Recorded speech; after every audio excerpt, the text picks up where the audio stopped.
Hello everyone, welcome to your 8-3 lesson on quadratic functions in standard form. We get to talk about standard form today. Our learning target for today, we are going to be able to graph quadratic functions using standard form. We'll graph quadratic functions in standard form, showing intercepts, maximum and or minimum. We will determine how the values of a, b, and c affect the graph of f of x equals ax squared plus bx plus c. We'll identify key features of parabolas, and we will also be able to compare properties of quadratic functions presented in different forms, algebraically, in a table, graphically.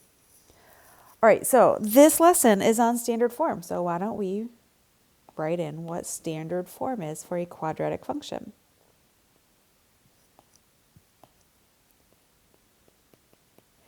All right, so standard form is f of x equals ax squared plus bx plus c.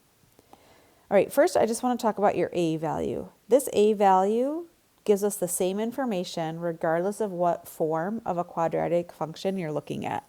So the a value will still tell you if this parabola is opening up or down. We also will still use this for our graphing pattern, that 1, 3, 5.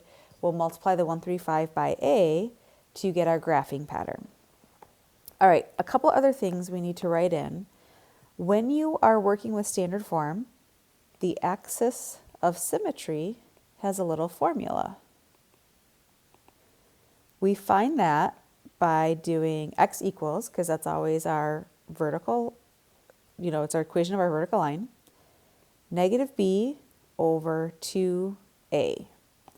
So to find the axis of symmetry, we would take the b value, which is the coefficient of the x. We would do a negative, plug in the b.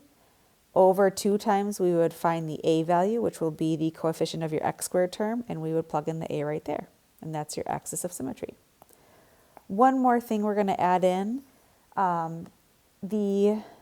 your vertex for standard form uses that negative b over 2a. So the x coordinate of the vertex is negative b over 2a.